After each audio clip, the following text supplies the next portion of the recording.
idea for the show. I still don't know what the idea is. It's about nothing. Right. Everybody's doing something. We'll do nothing. They say, what's your show about? I say nothing. There you go. I think you may have something here. Cross Coast Spice presents the League About Nothing podcast. All right, everybody, welcome back. It's time for another off-season edition of the podcast. We're going to get into our season previews today. Today, we're going to be covering the bottom four teams in percentage chance to make the playoffs as ranked by dynastyfantasyfootball, the same way we did it last year. Al, you ready for this? Let's do it. All right. We're not going to waste any time. We're getting right into it. With a less than 1% chance to make the playoffs and a projected record of 6-22, we have Mr. Good News. Mr. Good News is in the Trust the Process tier. He is in a tier of his own. Yep. Do you have the definitions of the tiers up in front of you? I know you read them off for us last year, but people might need a refresher. Yes. Trust the process. This tier is when the rebuilding tier bucket only has one team, meaning this team's starter value is so much lower than the rest of the league that the bucket sort algorithm determined the rest of the league is closer to each other than to this team. This team is missing many pieces and most likely aiming for the first pick next year. Sounds accurate. Yep, that sounds about right. So we're going to go position by position and break down each group and also the draft capital of each of these teams. Normally, we're going to start at quarterback, but with Mr. Good News, I think the best place to start is his draft rank. He's got the draft rank of 1 and more draft capital than basically any other two teams put together. He's got more draft capital than the other 11 teams put together. So, as we're all probably aware, Mr. Good News won the league a couple of years ago. I think it was 3 years ago was his title. And he did his admirable best to defend his title the next year. And then after that went into a pretty strong rebuild. And we're just about ready to come out of that because next year, he has triple picks in every single round, courtesy of trades with Big and Flea. So he has all of his own 26 picks, every 26 pick from Big and every 26 pick from Flea. And in addition to that, he has another second round pick from Mel and another second round pick from Georgia Mike. So he's got a lot of capital going forward into next year's draft. Yeah, he has all of the picks. Basically all of his team value is tied up in his draft capital. Yeah, his draft capital value rank is assigned by like a numerical value by the Keep Trade Cut formula is at 56,000. The next highest team is Al's, and Al has 44,000. To give that a little bit more perspective, Judd, who we'll be covering in a little bit, is the fourth highest draft capital, and he has a value of 24,000. So from 1 to 4, we dropped from 56 to 24,000. That is a more than double the amount of the fourth highest draft capital team.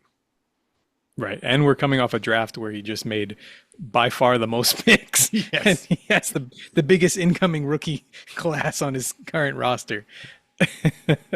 So obviously this team is going to skew extremely young over the next few years. He's got a lot of holes, but he's got the capital to fill them, and he can basically reshape his team. I don't want to say any way he wants, but in whatever way he chooses to rebuild, he can focus on specific areas very easily. So that's the exciting thing, the draft capital. We're gonna go now across the board: quarterback, running back, wide receiver, tight end for him. Mr. Good News has a quarterback rank of 10, which means he's not the bottom of the barrel, but he's pretty close. His quarterback room is basically all incoming rookies and then a couple of backups. He's got Cam Ward, number 1 overall pick. That's the big one. And this year he also selected Jalen Milroe and Shedeur Sanders and Dylan Gabriel in the rookie draft. Yep. The big one is the Cam Ward. Obviously, if that one hits, then he's got a solid starting quarterback for the foreseeable future. And then he took some lottery shots later in the draft. Jalen Milroe is an exciting potential backup for Seattle. We already know about the athletic ability. We'll see if the passing game can come around and he can be a useful fantasy piece, even if he's only running. Yeah. And then he took the 2 shots in Cleveland, Sanders and Gabriel. We'll see if either of them get a shot to play this year. I'm guessing they do because the team is probably going to be very bad. You don't think 40-year-old Joe Flacco is the long-term savior of the Cleveland Browns? Probably not. I'm guessing this team's probably going to have a very early pick in next year's draft with a chance of maybe taking their quarterback of the future. So we'll see what happens. But it doesn't mean that he can't flip these guys in season if one of them's starting and producing for fantasy. That's very true. And even though Sanders went, 5th round in the NFL draft, he's still got believers out there, and he's going to get the media coverage. So if he does get the chance, maybe somebody gets excited. Maybe somebody is a believer in the league. It doesn't seem likely because he fell in our draft as well, but you never know. There's definitely a market out there in general. I don't know about our league specifically, but yeah, we'll see. We'll see if he gets a chance to play and how well he does. That can change a lot of opinions. It's interesting to see the way that Milroe's value has gone up over the course of the offseason, since draft time. Yeah, obviously we haven't really seen, but we're a week into training camp. Like we don't have anything to go off of other than just camp reports at this point. And most of the camp reports are to be taken with a grain of salt or a whole tablespoon of salt. So Milroe's value on sites like Keep Trade Cut and other fantasy calculator sites seems to continue to creep upwards. I'm sure you're not shocked. I am not. You've been the Milroe backer the entire time. You told me that he was going in the first round. I'm still not happy with the fact that I got 0 Milroe shares across all of my leagues. If that late draft season push hadn't happened, I'd have ended up with Milroe across the board. And then all of a sudden, everyone was sort of getting excited about it, and I missed out in every single draft I was in. You have no one to blame but yourself. You were hyping him up.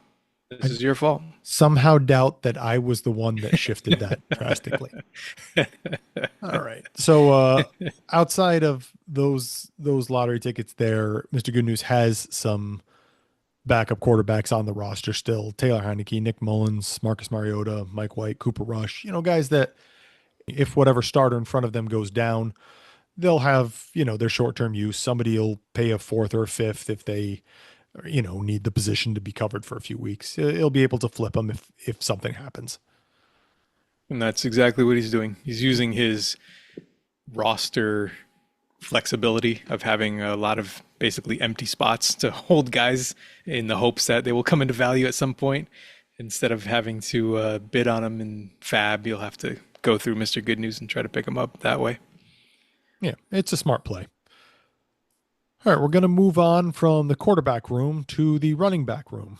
We're not going to spend a whole lot of time here because it's not a whole lot here. There's not much here. We have DJ Giddens, Deuce Vaughn, Amari DiMercado, Hassan Haskins, and DJ Dallas is what I see. Giddens is an incoming rookie. Maybe he wins that backup job. Outside of that, I don't know. Are any of these guys even the number 2? No. Some of these guys will probably not be on rosters by final cut down day in the NFL. Giddens is promising. I know I was pretty upset that he took him before I had a chance to in the draft since he had every pick. It was it was easy for him to snipe. I remember everybody. the draft recap where you said he sniped you like 6 times. So.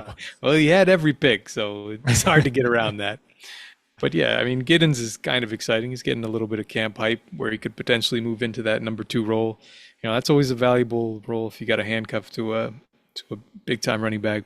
There's always value there, even if it's not going to be value bringing him points to his roster and winning games. It'll definitely have resale value for him.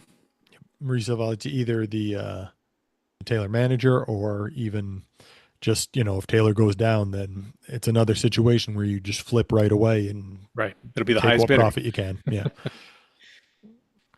All right. So running back rank at 12, really nothing there. Let's move on to the wide receiver room. This is a good room. Right. This room is actually rebuilding exciting. Team. Yeah. He did a lot of work in this draft. Yeah, He so came his away with wide a lot receiver of talent here. his wide receiver rank is 7 right now, and almost all of it is tied up in these incoming rookies and second year players. We got Travis Hunter, Emeka Egbuka, Matthew Golden, Jaden Higgins, Keon Coleman, and Jalen Knoll. Also Roman Wilson listed up there. So all of these guys are first or second year players, and a lot of them are in pretty good situations. I mean, he came out with a really good group of receivers here. You got 3 guys that went in the first round, another guy that went early in the second round to go with Coleman, who we got last year. So he's got a lot of promising talent here. We'll see how it plays out in the NFL. But as far as dynasty value, he's got a lot of value here on this roster. Exactly. And, like you said, it's value, but not necessarily production yet. But even if he doesn't get the production, if he decides he wants to move on from one of these guys, generally the wide receivers hold their value for at least a year or two. Yep, we've seen that with Keon Coleman. He hasn't lost too much value, even though he didn't really have an exciting first year. He was banged up and not super productive for most of it, but he still maintained most of his value that he came into last season with. Yep. These guys are pretty safe assets to bank your money in. Travis Hunter, we obviously don't know if he's playing just wide receiver, and corner, just corner in any given game, any given week. But this is the exact type of format where that doesn't matter in the slightest. You'll get the good weeks, you won't get the bad weeks. And he appears to be a special talent. So I got to imagine that at some point he'll just start playing more receiver than anything else. They definitely need him more on offense. And I think that was the intention, to mainly make him an offensive player. But we'll see how it plays out in the season. But again, it's best ball. He's the perfect player in best ball. You're only going to get the ceiling weeks. You're not going to have to worry about the floor. Not that it matters for his points this year, but going forward, we're looking at career-wise for these guys, trying to project them out. Yep. And it's very early on in camp right now. We're only a week in, but the reports are that he's running with the first team offense and like the 2s and 3s on defense, which is probably good. We're obviously just projecting and guessing at that, but better than running with the 2s on offense for sure. Right. But a very impressive turnaround to start. This wide receiver room at one point last year was ranked 12. So to go from 12 to 7 in a single draft is a big jump. We're going to move on to the tight end room. This tight end room has a rank of 12. Again, this is basically a couple of guys at the top and then some backups. We got Mason Taylor, Jared Wiley, Josh Wiley, Kylan Granson, and Tanner Hudson on the roster. Yeah, you got Mason Taylor this year. Taylor is going into a pretty wide open tight end room. Apologies to Stone Cold Smart. Hey. But Mason Taylor looks like the early favorite to play heavy snaps right away. So it's a good situation to be in for a young tight end. You got good draft capital, good investment, especially in this format where you need 10 million tight ends. Yeah, the team doesn't have any big barriers to him getting on the field early on. I'm not an NFL coach, but I always hear that the blocking is the hardest thing for the incoming rookie tight end. So maybe he doesn't quite figure it out right away. But if you can get a handle on that early on, it seems likely that he'll see the field quite a bit. Yeah, and of all the tight ends that kind of went in his range in this draft, he played the most in line. So he's got the most experience blocking. And early camp reports are the blocking is better than advertised. So I wouldn't expect that to be a big roadblock for him. Awesome. Yeah, I've got a couple of Taylor shares elsewhere, so I've been trying to keep an eye on that, but I've been distracted by too many other camp battles. There's so much going on right now. That covers all the positions there on this team. Anything you want to add? Anything you want to mention before we move on? No, clearly his team is in a tier of its own at the bottom here, and that's by design, as we've been saying all of last year when we did the weekly recaps of his performances, some of them astounding performances. Do you have 17 points one week? So this is by design. He's built it up. He's trying to build it up the right way. He's stockpiling as much capital as he can get. He's investing in high draft capital rookies with projectable long-term ceilings.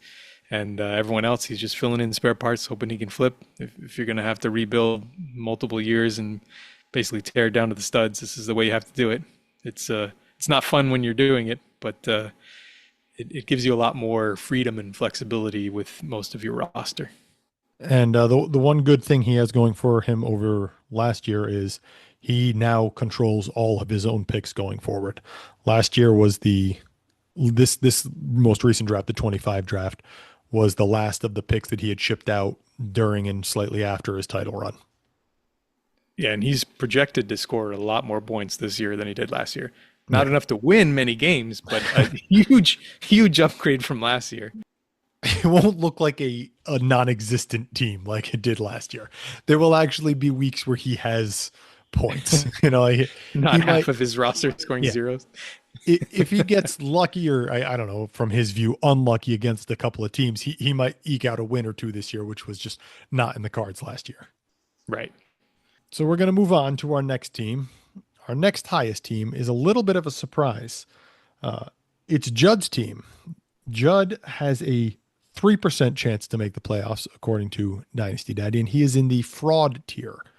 You want to give us the definition of the fraud tier? Yeah, this one seems, for the team that has the highest winning percentage in the history of the league, it's strange to see him at the bottom of the projections going forward. Judd has the most wins since the start of the league and a 73% win percentage. So Dynasty Daddy is calling him a fraud. This tier is the middling tier, most likely won't make the playoffs. These teams could be exiting a rebuild or tailing off from a contender run.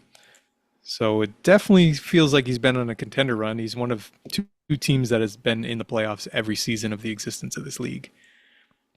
Yeah, it's definitely the tailing off from a contender run, if that's in fact what's happening. Now, a lot of these Dynasty Daddy projections, now they're not 100% accurate. Like, obviously it's projections and we've got to base it off of something, but they're not infallible. They're going to be wrong. We don't have any specific thing we can point to and say, oh, this is clearly wrong, but it doesn't quite feel right. Even with Judd's team maybe getting a little bit older and maybe having a couple of holes here and there, it doesn't seem like he should be projected this low. I think the biggest thing is that this tier is probably really like 6 teams deep, and he just happens to be at the bottom of it by ranking. But I think seeing him finish anywhere from second worst to being in the end of the playoff tier would not be shocking. That sounds about right. All right, so he has a starter rank of 11. I should have mentioned, I don't think I said, MrGoodnews does have the starter rank of 12. But if we break it down by position, it's not that bad. Like, Judd has a quarterback rank of 4. We're going to start with his quarterback room. A quarterback rank of 4 is in the top third of the league. That's pretty good because he's got Joe Burrow and Jordan Love in there. The rest of the room is mostly backups. We'll see he does have Joe Flacco in there. So Quinn Ewers backing up in Miami, Jameis Winston, Gardner Minshew, Drew Lock, Jake Browning. But really, he's got 2 guaranteed starters and maybe a third with Flacco. Yeah, he's got 2 very good quarterbacks, and then Flacco's probably going to see some starts. We'll see how many, but there's a good chance he at least starts the season as the Browns starting quarterback. So he's going to get some production out of quarterback room. It's just, again, it's a shallow room outside of the top 2 guys. That does factor in when you're talking about a best ball format. It's true. And if Flacco starts and plays, I don't know, even half the season, the room he'll be able to cover for, bye weeks or down weeks from one of the other guys. Yeah, it gives him a much higher floor if he has a third viable quarterback. Yep.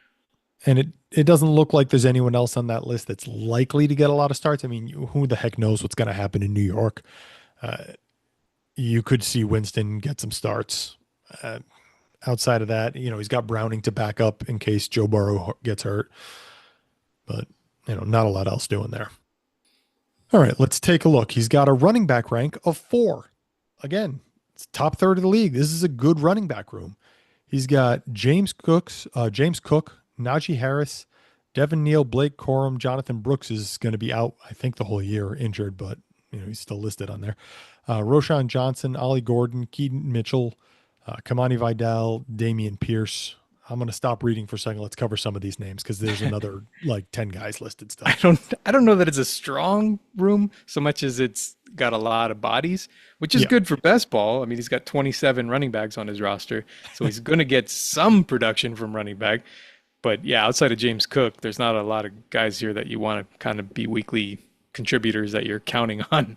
Yeah. Now, it's a bunch of backups, guys that are going to be in the mix for carries, but we're not sure they're going to be lead backs here. It's true.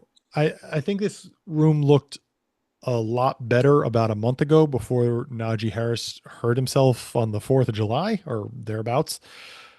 We still don't know what the exact extent of Harris's injury is and if he's going to be okay for the season.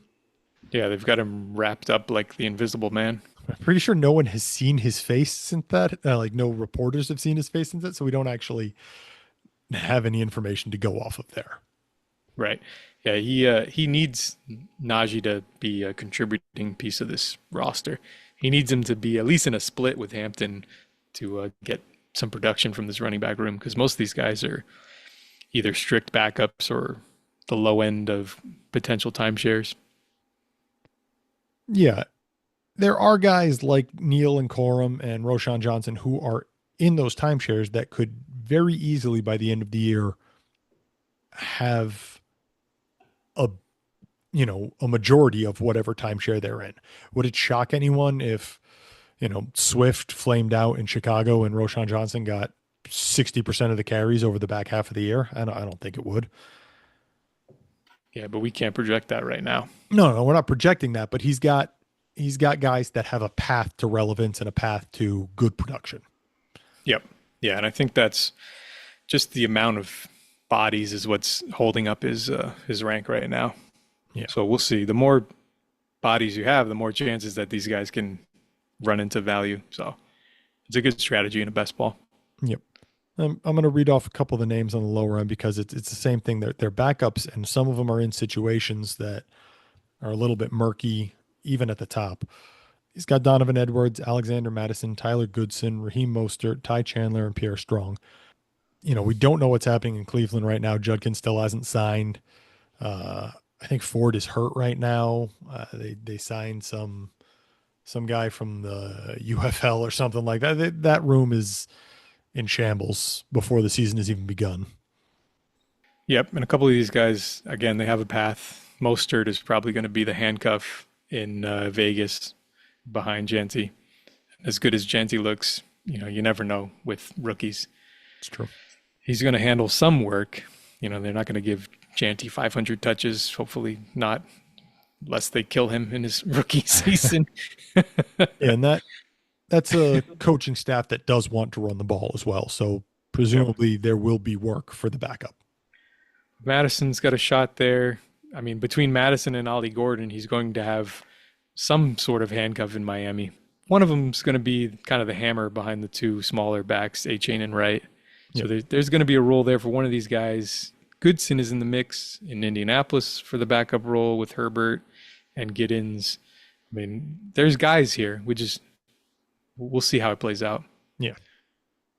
So that's the running back room. Let's go take a look at the wide receiver room.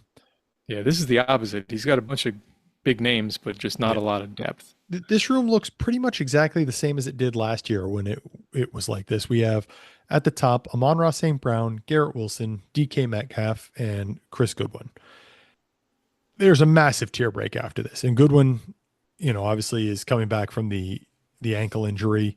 He got a new contract, so the team's invested in him. He should be able to get his role back fairly easily, but we talked about Egbuka when we were talking MrGoodnews' wide receiver room. So it's not like it's exactly the same situation there.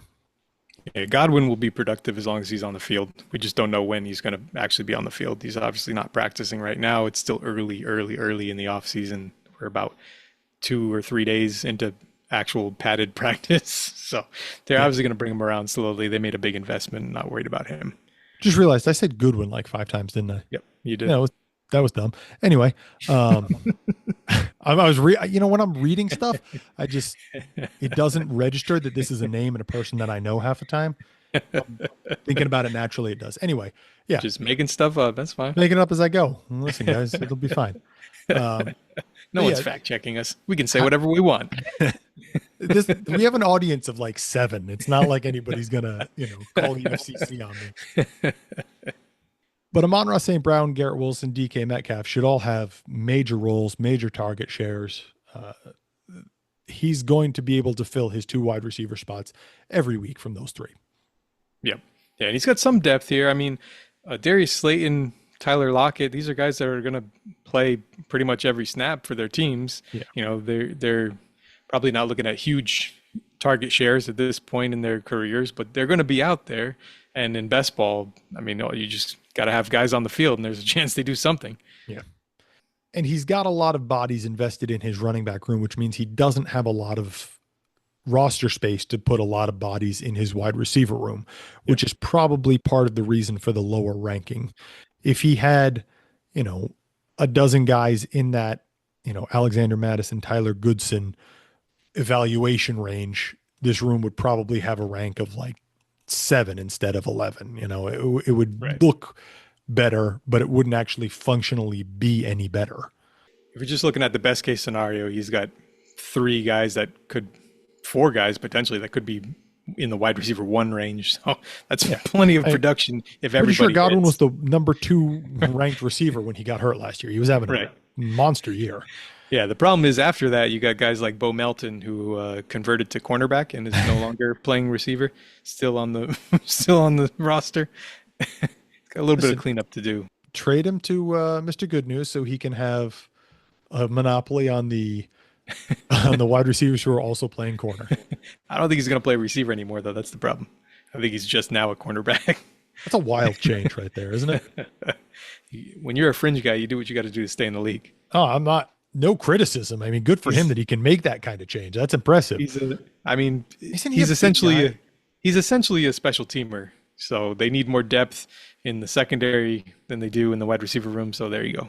Flip him over to the other side, see how he does. He's really just a special teamer, though. Isn't Melton pretty tall?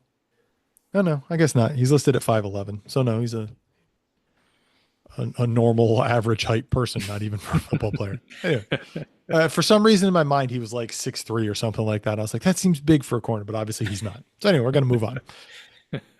All right. So the tight end room. The tight end room has a rank of 9, but we've been over this pretty much every year with Judd. Taysom Hill is criminally underrated on these rankings. So this is a more functional room than the tight end 9 rank would appear. I mean, we don't know what we're going to get from Taysom Hill, though, because he has a torn ACL late in the season. It's a fair point. I kind of forgot about the injury. He's got Mark Andrews, Kate Otten, Dawson Knox, Taysom Hill, and Hayden Hurst. Andrews and Otten are still going to play and put up decent numbers. Right. He's got 2 every week locked in starting tight ends, which is more than a lot of teams in this league have. Yeah. But again, it's just not a lot of depth. I think that's kind of the reason that he's so low in the odds to make the playoffs here. He's got a good starting lineup. It's just not much beyond that. And the guys that he has, a lot of them are on the older side, guys like Andrews that are not carrying a ton of fantasy value, but are still going to be very productive players. Yeah, that's well said. Dawson Knox is going to get you a few touchdowns on the year, and he's probably never seen your lineup outside of that. Hayden Hurst, I don't know where he is on the depth chart, but it's not at the top anymore. He's currently a free agent. Yeah, I thought he was under contract still. I guess not. It's a room that could use a little bit of attention. Yeah, it looked better when Taysom Hill was healthy and productive. Now it's got two locked in guys. As long as those guys are healthy, they're going to be productive, and that'll be enough to make it most weeks, because it doesn't take much to be a starting tight end in this format. It does not. The bar is very low. These 2 guys clear it very easily. It's just outside of that, there's not going to be much production. All right, let's move over to the draft capital. Judd has a draft rank of 4. Looking at his future picks, we're not going to mention 28 picks for anyone because there have been no 28 picks traded for any team.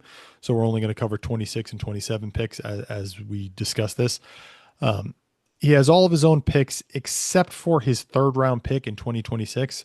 But to make up for that, he has 2 additional fourth round picks, one from Mel's roster, one from Flinch's roster. So really, is there much of a difference between having 3/4 or 1/3? He could easily trade 2 of those for a third, I'm sure. Yeah, he's got a couple of extra chips to buy some cheap fill-in starters if he needs to during the season. And we have seen Judd make moves in season. Like we just talked about Mark Andrews. He traded with you last season to pick up Mark Andrews. Yep. Judd is not one of our more prolific traders, but he does pay attention. He does make his moves where he sees, the necessity. And again, as we mentioned, he has the highest win percentage in league history. So we'll give him the benefit of the doubt on when he needs to make those moves. Right. Yeah, Dynasty Daddy doesn't like his odds this year, but for us, we're definitely going to err on the side of history. He's found a way to win and win more than anyone else so far. Yeah. I remember when we were discussing his team last year in our season preview, we used him as the median team for the draft capital ranks because he basically never traded a year ahead like a lot of us tend to. Like he basically always has his own picks until he decides in season that the moves are necessary. Seeing him at 4 is about right. Yeah, I think that's more of a factor of everyone else having traded away and their picks and him just kind of having the status quo. Yep. All right, let's move on. We have our next team at a 6% chance to make the playoffs in the frisky tier. The first of the teams in this fairly large frisky tier is Criddle's team. Criddle has a starter rank of 10. So before we get into this, do you want to update us on what the frisky tier is? Yeah, according to Dynasty Daddy, this tier is the second highest bucket, holds fringe playoff teams in the league. These teams should be considered wildcard teams or teams that barely miss the playoffs. And based on the fact that it's a giant tier of teams here, and they're all pretty similar in playoff odds, and frankly, what we project the league to look at, it's not surprising this is a big tier. Yeah, we have 6 teams in this tier, which is literally half the league. And I don't know. I'm sure there's a reason that Judd isn't in it, but it seems like he should be. Yeah, it should be extended because I think probably 5 through 11 could be any of these teams in any order. Yeah, absolutely. Would not be shocking. Nope. That description basically fits what happened with Criddle's roster last year. He was, 2 games out of the playoffs with 2 weeks to go or something like that. It was, he didn't miss by a lot, but he did just slightly miss the playoffs. So that makes a lot of sense. Yeah, he was frisky. He won a lot of weeks. He kind of hung around all the way to the end. He was in the playoff hunt up until the final week of the season. And a few of these teams were, and I'm assuming we're going to see that play out again. Yeah, it seems likely. All right. Let's start at the quarterback room. Criddle has a quarterback rank of 7. He's got Jalen Hurts and C.J. Stroud at the top, and then he's got a few backups: Kenny Pickett, Sam Howell, Kyle McCord, and Tanner McKee. Sensing a pattern there. Very, very similar to the last room we saw. He's got 2 locked in every week starters, and then another guy who could potentially be the Browns' starting quarterback at some point this year. Yeah, and Hurts and Stroud are both, locked in starters. Hurts is in that very top tier of quarterbacks for most people, like that top 5 guys ish. Fantasy wise, he's a superstar. There's no denying that. Exactly. Whatever you think about him as an NFL quarterback for fantasy, he's a superstar. Yeah. And listen, we saw them try to ban the tush push this year, and they didn't. So it seems like his rushing touchdown upside will be just as high as it has ever been. Yep. The backups leave a little bit to be desired. This is a team where I would like to see a third quarterback, but I don't really see any path to that. I mean, he's got Kenny Pickett, who's at least even odds with Joe Flacco to start this year on the Browns. We don't know how long, and none of them seem like long-term answers, but if he gets some weekly production. That good of a chance? Yeah, I think so. That Is seems. Joe Flacco that amazing that he's going to blow away the competition? I don't think Kenny Pickett is good. I also don't think Joe Flacco is good. Yeah, I don't think either one of them are gonna take the team to a winning record or anything like that. But we've seen plenty of Kenny Pickett. It has been really bad, like historically bad. Uh, Joe Flacco fits that description as well, except for twice 20 seasons of it. I know the hamstring injury has kind of put Kenny behind the eight ball to at least start the season. But I mean, Yeah. at some point, we're going to see probably all four of these guys start games. Assuming they keep all four of them. None of them are good enough to be a locked-in starter for any amount of time. I mean, they did go out and trade for Pickett. Yeah, they did trade for him, but I mean, the price wasn't very high. So No, I don't know what but that, I mean, it what does that means. does show that they at least had some level of interest in the reclamation project. Right. The Cleveland Browns basically did the let's throw shit at the wall and see what sticks in the quarterback room. just take everybody and we'll see how it falls. I think that Flacco has sort of an undeserved reputation right now. Do you remember, what was it, 2 years ago when he was playing for the Browns and just chucking the ball all over the place and they Took were him to winning the a bunch of games? playoffs. Yeah. He led him to the He playoffs. had like a 5% interception rate during that stretch. Oh, he was not And good. He was It not. was, he was chucking the ball around and scoring a lot of points, but it's such a ridiculously unsustainable interception rate that if he tries to do that on the entire season, they might not win a single game. Yeah, it's the Jameis Winston corollary. He Yes. just throw the ball down the field 50 times a game. Well, I just think that in that stretch, they got lucky enough that they won a bunch of games that they probably should not have. Right. And a couple of those interceptions came, it is never the right time for an interception, but as far as you can at the right time. Yeah, it didn't hurt him Yeah. So until they got to the playoffs, and then it unraveled quickly. I know that a lot of people want Flacco to start for, the success of the other players on the team. I don't know that that's the best way for them to go. So it wouldn't shock me to see them go one of the rookies or Pickett, even though I don't think that Pickett's the right answer either. Yeah, I don't think any of these guys are the right answer, but that's what they're going to try to find out. See if anyone is worth building around. So I'm guessing that they all get shots at some point, assuming they all make it past final cuts. Any of these guys that gets cut would get picked up by another team, right?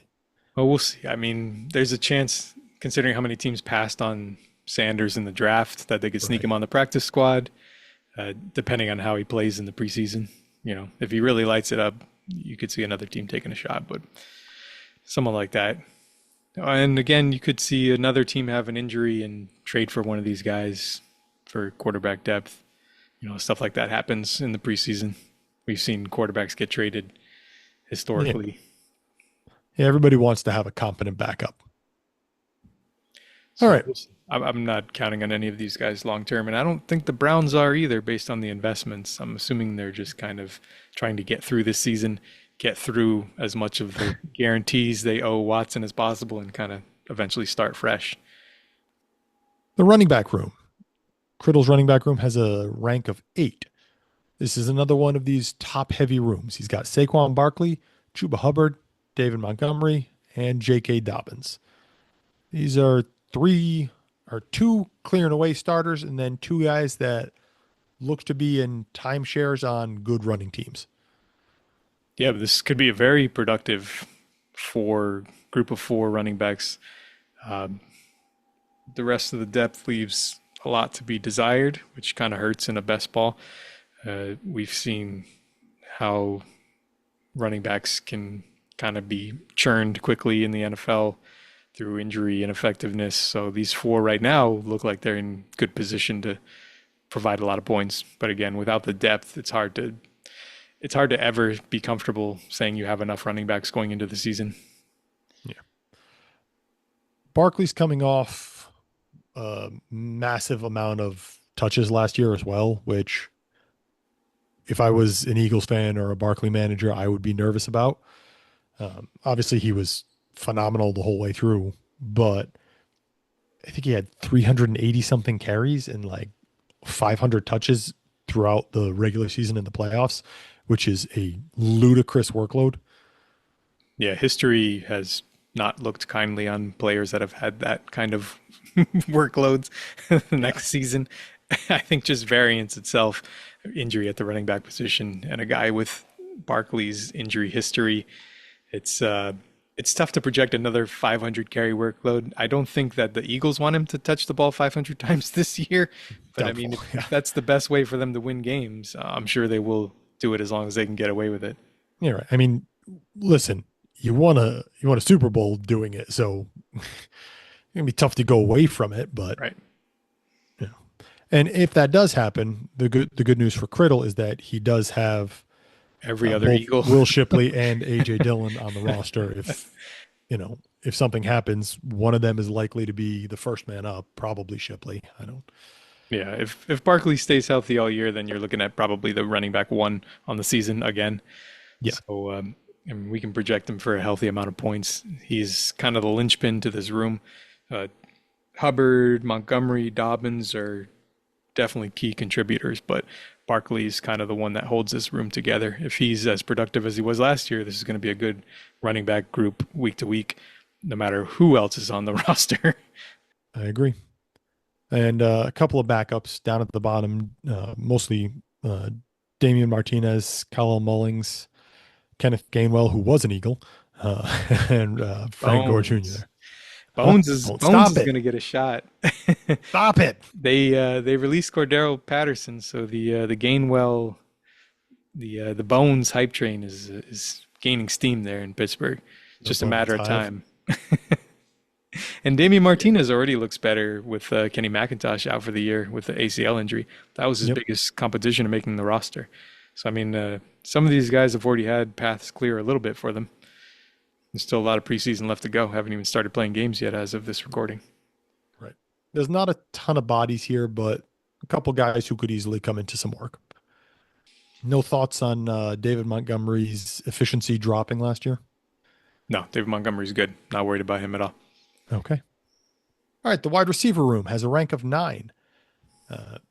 Stop me if this is a theme here, because we had Jalen Hurts and Saquon Barkley, but this room is highlighted by an Eagles receiver, Devonta Smith at the top. Also there, Ricky Pearsall, Tank Dell, who's injured right now, probably out for the year, Josh Palmer, and then we got a lot of backups after that.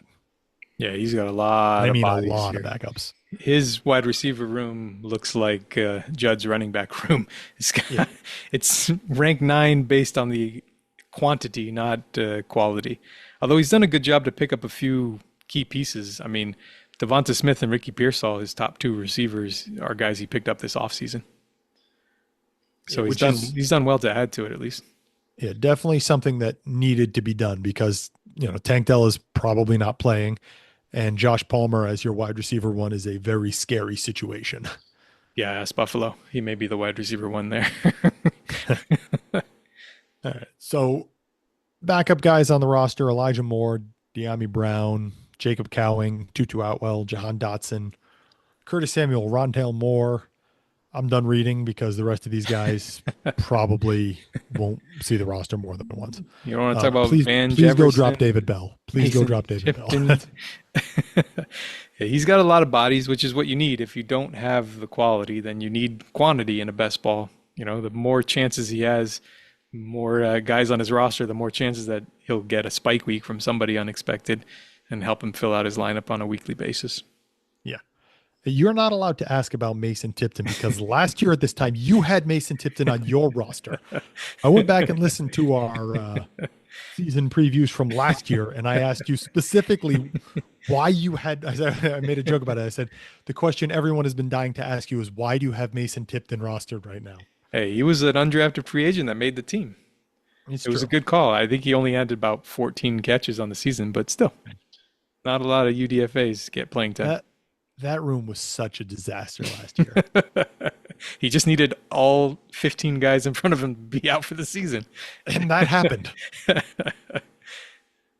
Last year when we were discussing Criddle's team, we had a discussion about if he should try to capitalize on the CJ Stroud hype and sell high as it was.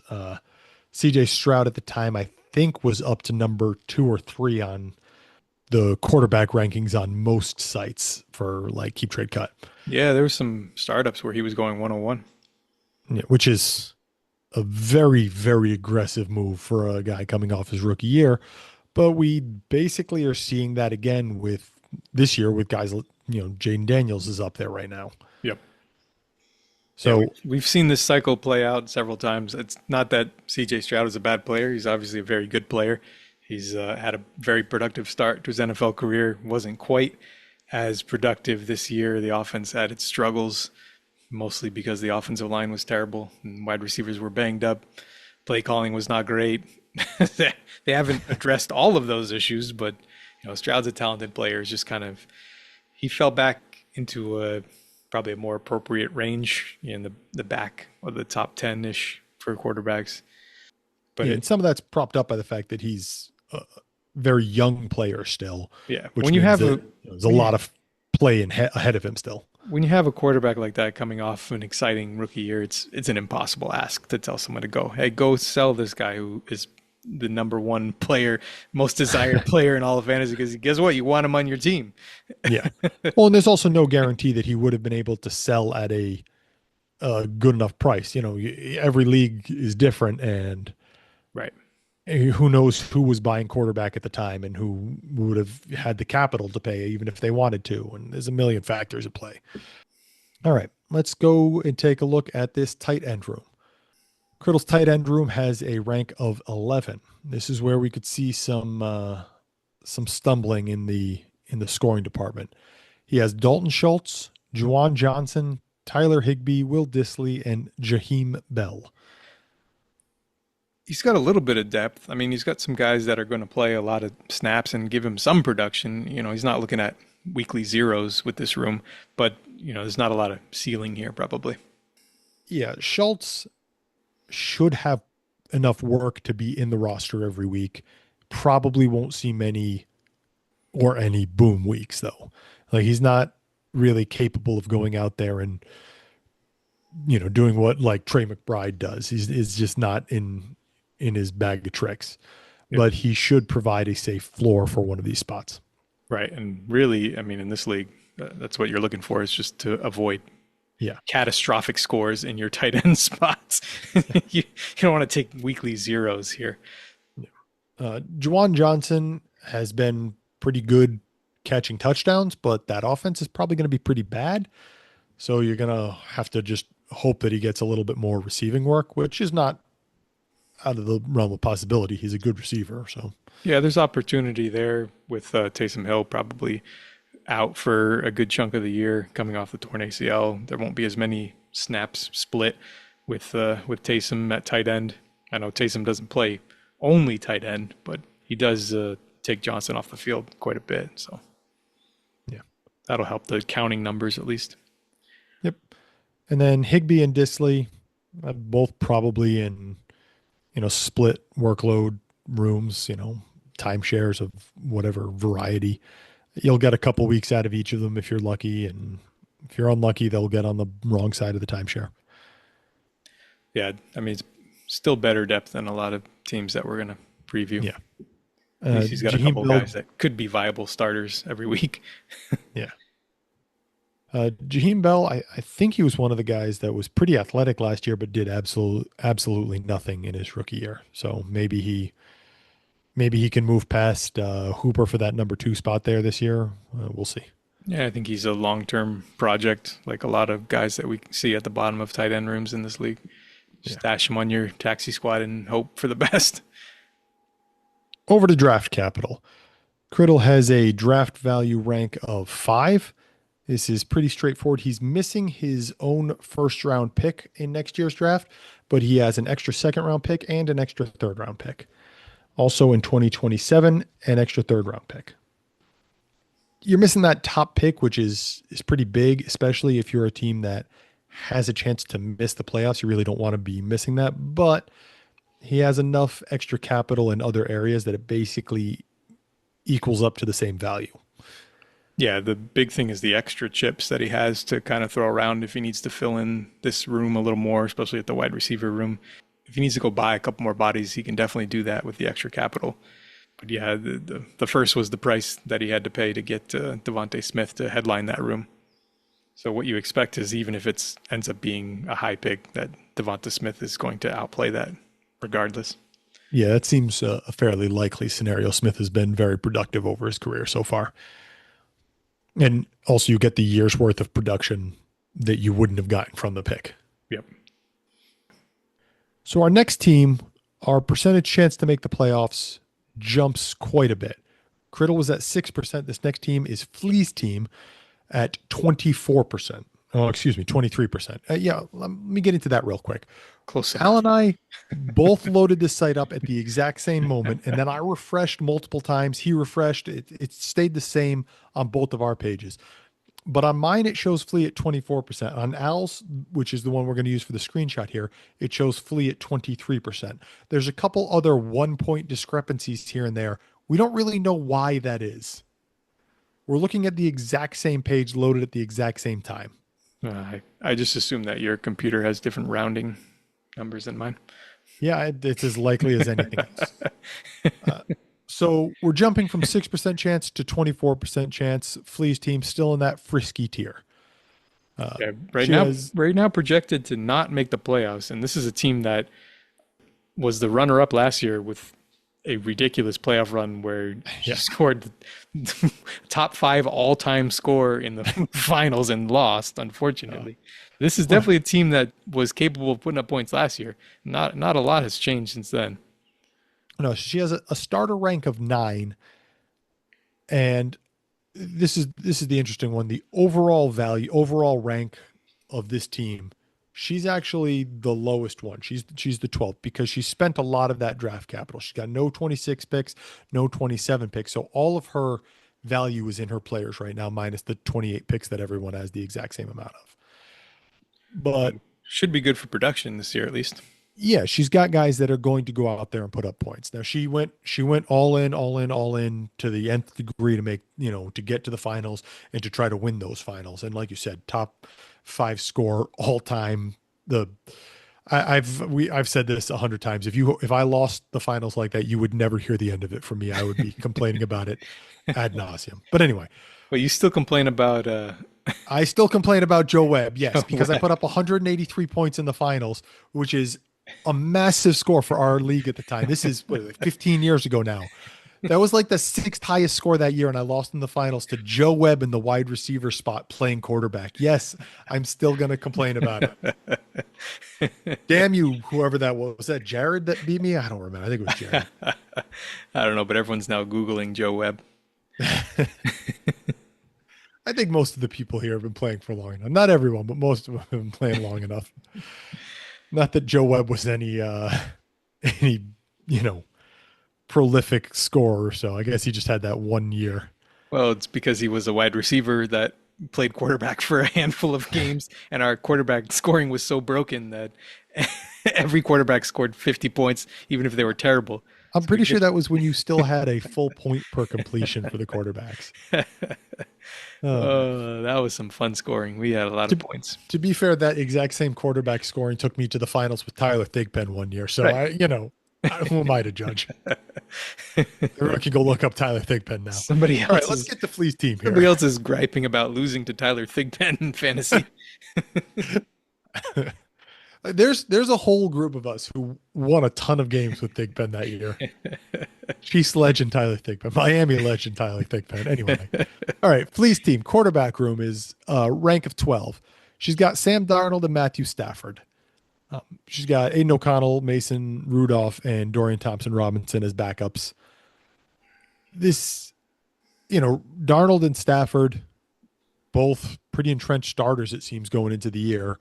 Stafford's not practicing right now with the back injury, but of all the guys you're worried about getting reps, he's not one of them. You just want him to be healthy, so we don't really care that much about that. Right. Just similar to the other rooms, we've got 2 locked in every week starters and not much behind them. The only difference is these 2 are probably not the high ceiling plays that the other teams have had with Hurts and Burrow and guys like that. No, not high ceiling guys, but also pretty high floor for both of them. Yep. They're not, if assuming that Darnold plays at a similar level to last year, I don't think any of us are expecting a repeat of exactly what he produced in Minnesota. But if he gives, 85% of that, you'll be happy with him as your quarterback too. Yeah, and a guy like Stafford is not valued in fantasy for his production because of his age. He doesn't carry a lot of fantasy market value, so these ranks have him pretty low. But as far as production, yeah, you're not really worried about what you're going to get from Stafford. Exactly.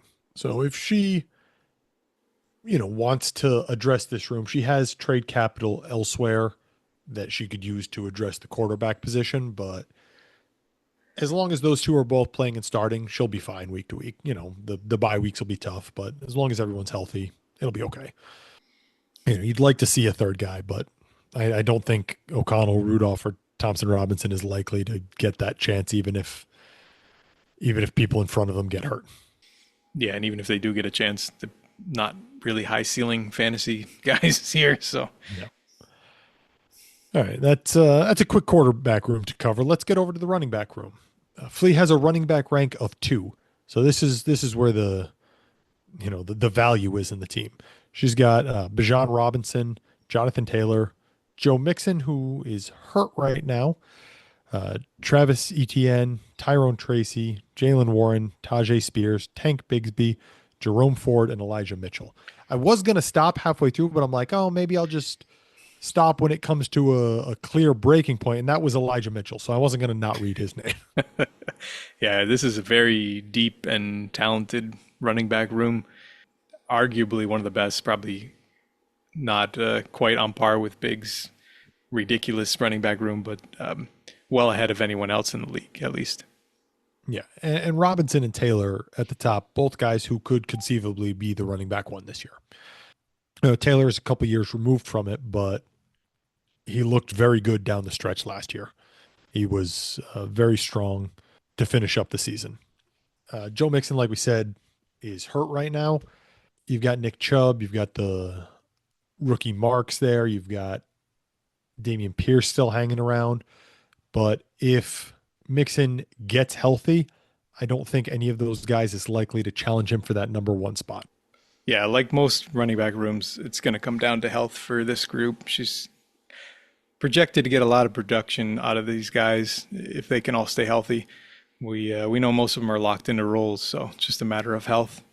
If this room stays healthy, she's going to get a lot of points, and a lot of her flex spots are going to be filled with running backs. Yeah, which is exactly how it went last year. Yep. This is a playoff running back room. Absolutely. Yeah. And it's interesting that she has both ETN and Bigsby. That's 2/3 of the Jaguars running back room, which I think is one of the more interesting ones right now as a camp battle.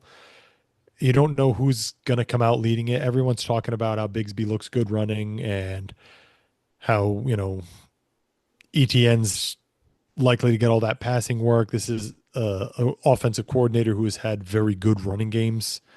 Right. If they're as productive as his Tampa Bay Bucks running back room last year, I mean, they had 3 guys that each had running back 1 weeks at different points in the season. Right. So if he can work his magic in Jacksonville, she'll be happy to have a good chunk of this backfield. Exactly. All right. And also Jerome Ford right now, we talked about that Cleveland backfield. Who knows how that shakes out, but Ford, he's the starter right now. Yeah, he was serviceable pretty much all year last year. So there's no reason to think he won't be serviceable if he gets the nod this year. Yeah, a lot of running back value is just tied to volume. And right now he's on track to get the volume because we don't know what's going to happen with Judkins. I know they drafted him to be the guy, but right now he's still unsigned, still with some pending legal issues. We don't know how that's going to play out. And the more camp he misses, the further behind he's going to fall. Let's move over to the wide receiver room. This is basically the polar opposite of the running back room. We have a wide receiver rank of 12, which means we're down the bottom of the barrel here.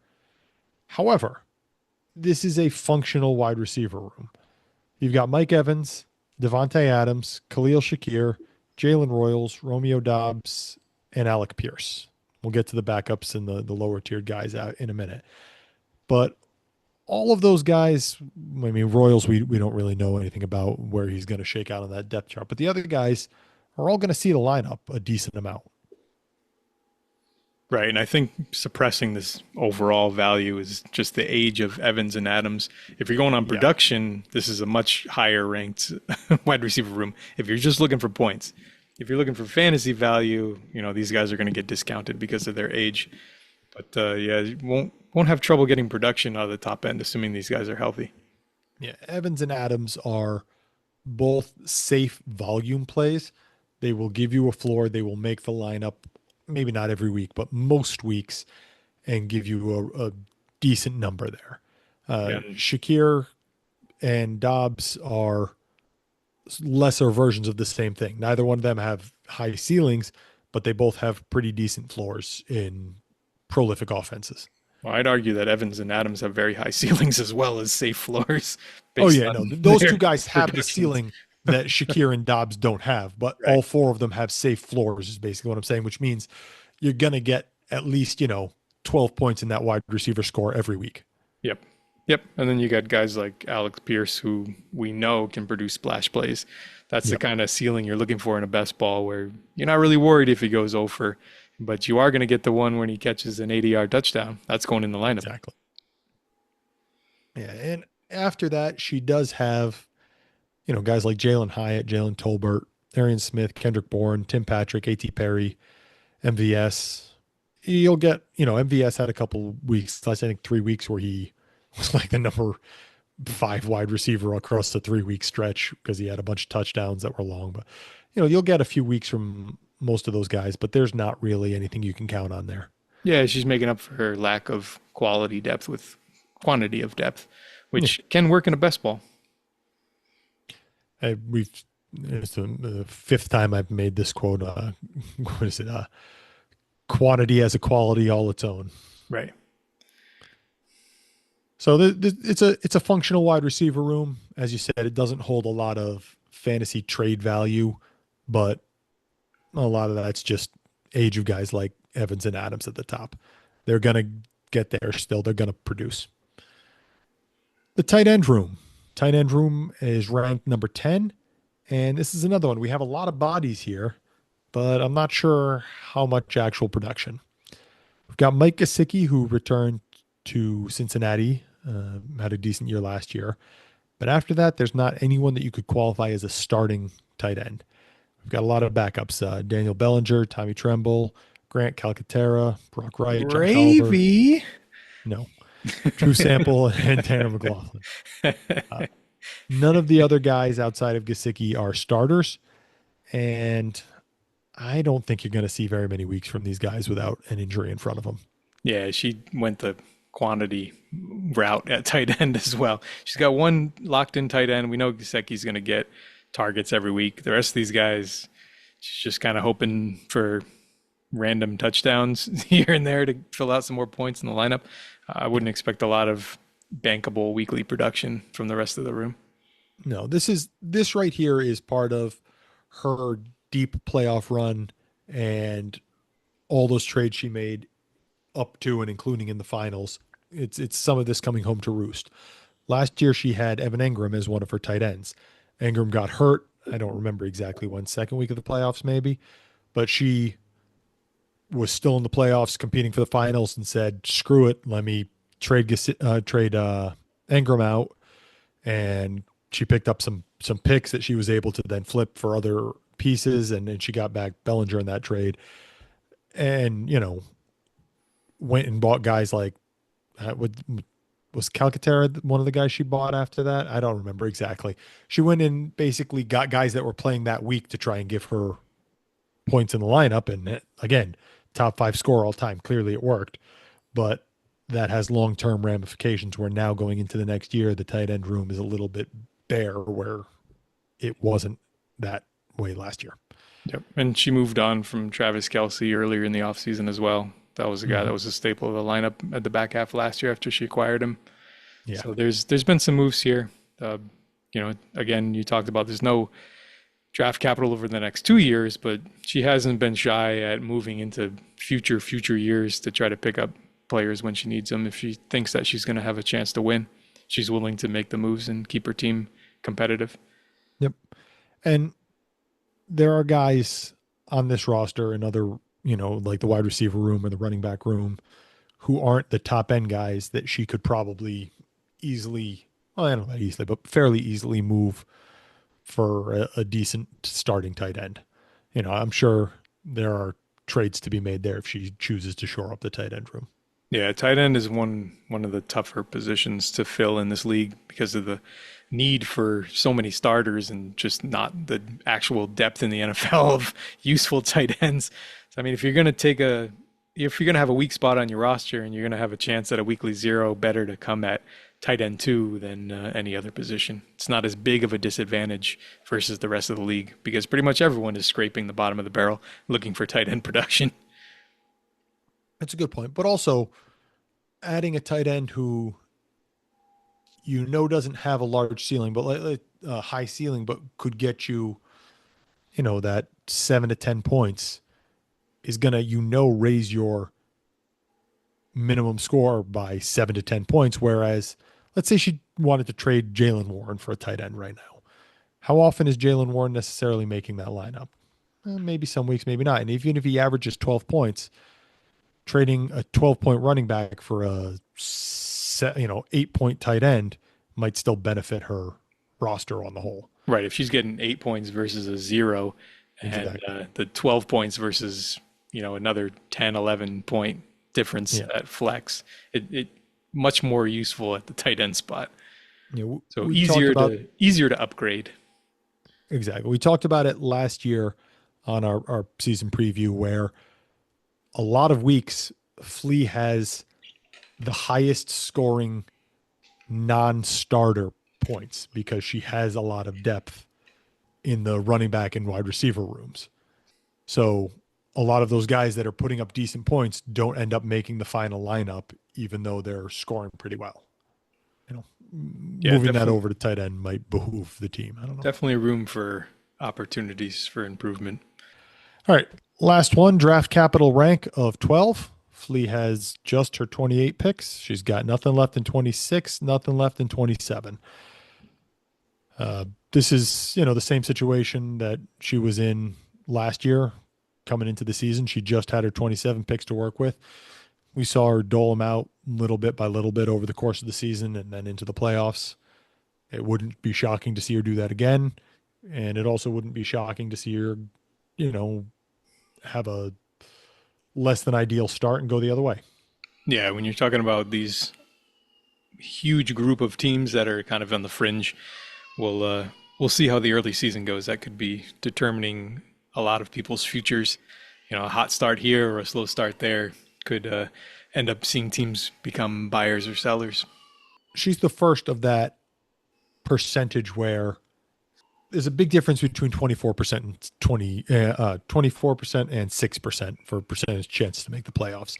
Yep. This is the first of the teams where you look at that number and go, oh yeah, I could see that happening. You only need one or two things to break your way essentially. Yep. We definitely know the ceiling on her team because we saw it last year. So yeah, right. She's capable. In the finals, literally the last game that the league played, we saw it in. Capable of winning any week with this essentially the same roster that she had last year. All right, that concludes our first group of teams here. We covered the bottom 4 teams. Next time we're going to cover the middle 4 and then the last 4, the highest probability at the end. But any thoughts on this group that we covered today? No, I think that this kind of tier is extending into next week's show as well. So I know we've sorted them by projected chance to make the playoffs, but I think it's really one giant tier at this point until things start separating early in the season. That sounds right. The first few weeks, a lot of these teams actually play a lot of these other teams. I think I saw that Criddle and Flea and maybe JMC, Judd or something like that, they all play each other a couple of times in the first 2 weeks, which might give us some clarity, or they might all come out of it 3-3, and we'll have no clarity whatsoever. We'll That's see. probably the most likely. It's always the way with this league. Very, very early in the season, in the off season. We're not even into the season yet, so we'll see how it plays out. As of right now, this is what Dynasty Daddy is projecting for these teams. We'll see how it plays out, just like we did last year. Yeah, and we said it before. This is Dynasty Daddy's projections. These are not our projections. If you if you're unhappy with them, do not blame us. We need to use someone's projections. Oh, our projections are much worse. We project all of you to lose every game. So I'm gonna these win are every game, generous. so, yeah, absolutely. I'm going 28-0 this year, so I plan on winning. Trademark. Trademark TM. All right. I think we're going to get out of here on that one. We will catch everybody next time, but until then, See you in the league chat.